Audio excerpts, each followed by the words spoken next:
Good evening. You're joining Prime TV News. I'm Vibhuda Vijay Bandara and here are today's headlines.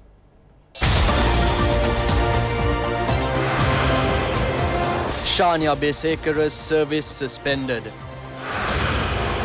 The second largest investment in Sri Lanka is in the offing. No price hike in essential food items. Brutally assaulted girl of Nikavarattiya produced before the JMO. And from news overseas, 35 mourners killed during stampede at Qasem Soleimani's funeral.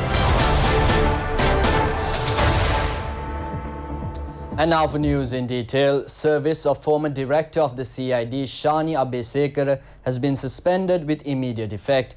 The police media division stated that this step was taken on charges of discrediting the police service by making undue telephonic conversations.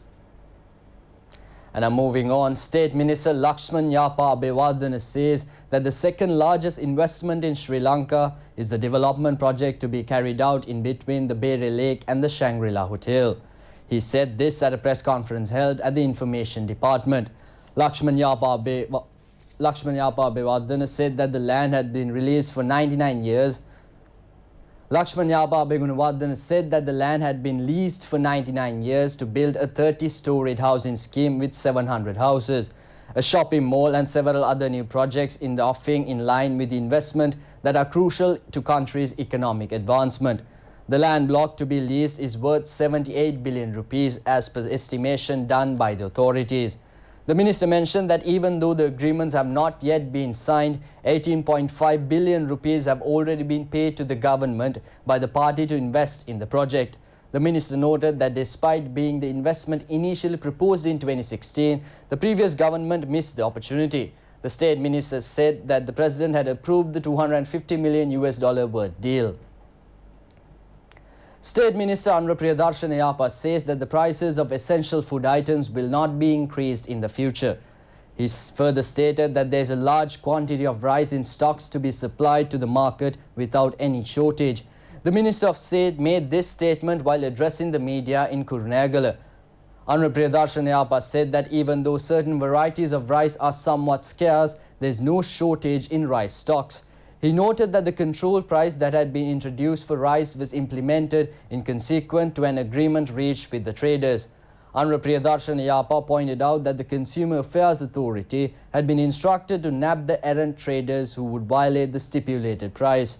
The minister also mentioned that they are in possession of adequate stocks of rice to regulate market price in the festive season. He added that food items will not be affected by VAT. State Minister Anura Priyadarshana Yapa added that the price of dal had also been reduced under the present administration and reassured that there will not be any rise in the prices of food items in near future.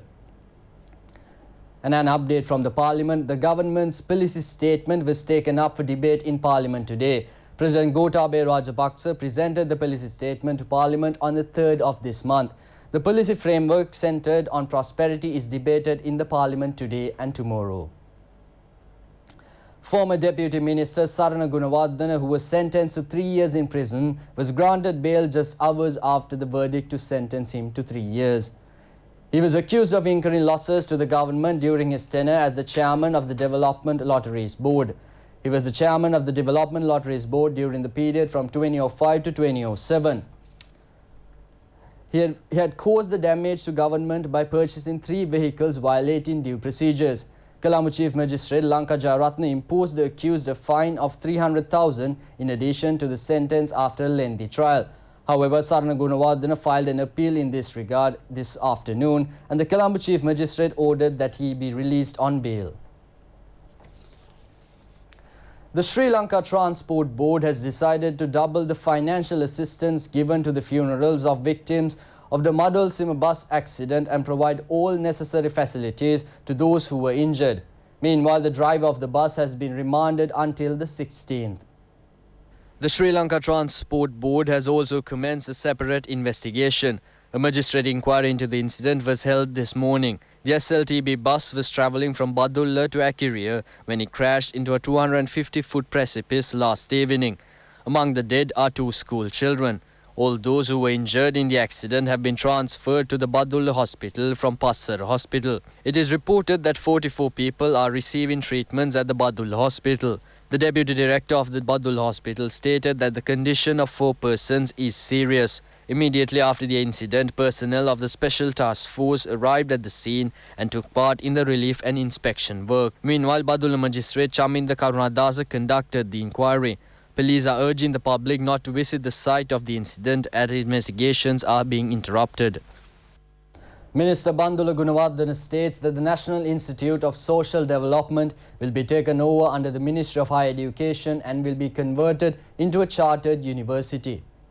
The minister made these comments at a meeting held at the National Institute of Social Development. For a long time, students of the institute have been demanding solutions to the problems of the organization. As a result, the discussion was held under the patronage of Ministers Bandula Gunawardena and Pavitra Wanyarachi. It was revealed in the discussion that new type of universities will be created to facilitate students who have the completed minimum requirements for university entrance. The students who will not be selected to the state universities owing to their Z scores will be prioritized in those new universities which will be operating under the University Grants Commission. Bandula Gunawardena highlighted that students will be able to study for degrees as well as postgraduate degrees in the proposed universities. The minister pledged to appoint a special committee and deliver swift solutions to issues of the students of the National Institute of Social Development within the next 2 weeks. The girl who had been brutally assaulted in the Nikavarati area was produced before the Kurunegala JMO.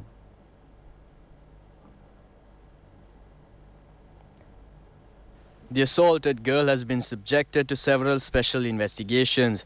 She is receiving treatment at the Kurunegala Teaching Hospital under police protection. The Child Protection Authority officials also recorded statements from the girl and her mother today. The body of a newborn child who had died due to the negligence of doctors at the Peradeniya Teaching Hospital was exhumed. The body was recovered before the Kandy Magistrate M. Sarifdeen and the body was sent to the relevant authorities for further investigations. The body was recovered after police had reported the matter to the court. Army Commander Lieutenant General Shavendra Silva says that the main task of the President is to strengthen the intelligence units that were inactive during the past. The Army Commander points out that the objective of this move is to ensure national security. Speaking to the media after a ceremony held at the Nelum Pokuna Theatre, Shavendra Silva made these comments. The Nana Gunapiri Virudaru Abhiman Ranaviru Dudaru program to grant funds to children of war heroes was held at the Nelum Pokuna Mahinda Rajapaksa Theatre. It was presided over by the Command of the Army, Lieutenant General Shavendra Silva and other senior Army officers. The aim of this program was to provide financial assistance to the children of war heroes who have obtained GCE A-level qualifications to enter into universities and students who passed GCE O-level and Grade 5 examinations. The Sri Lanka Army Volunteer Force organized the event. Army Commander Shavendra Silva said that national security has been consolidated under the new government. He mentioned that the Security Council is being convened weekly and that forces are directed by the President through Defence Secretary.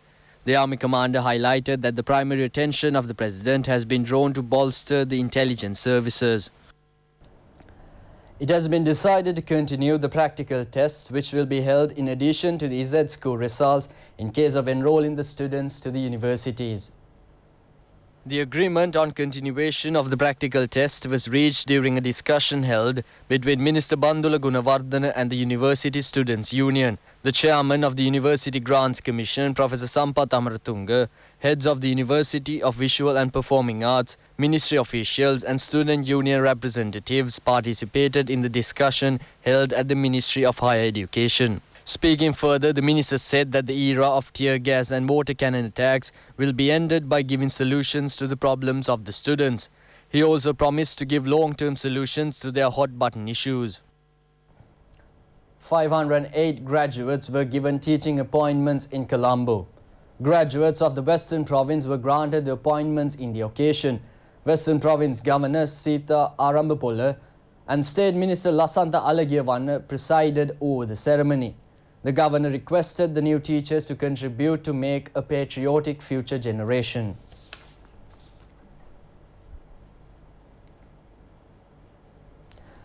A new sand mining place was opened at the Manampitiya at the Mahaveli River.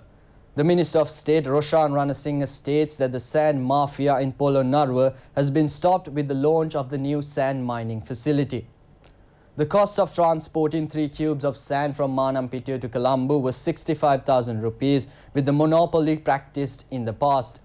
The new facility at Manampitiya was opened with the objective of providing relief to the people by stopping this sand racket.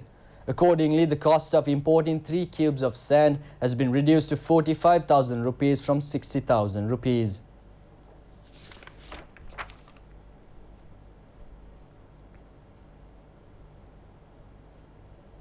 With the end of the local segment, now we move on to Biz News.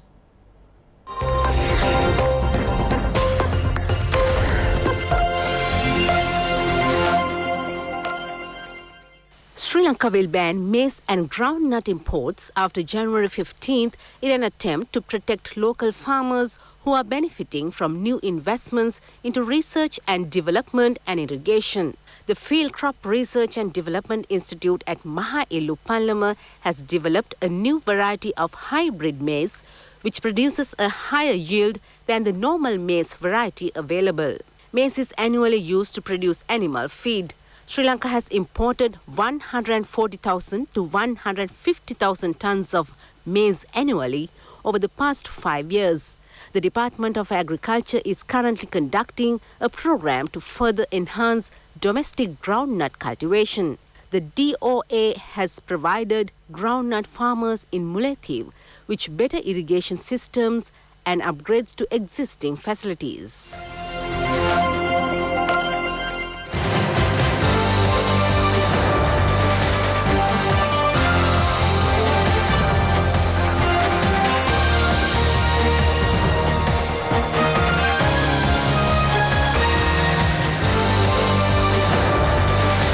With that, we end today's Prime TV News Bulletin. Prime TV News will return tomorrow, and in the meantime, make www.itnnews.lk your go-to source for the very latest in news at home and overseas. Have a pleasant day and good night.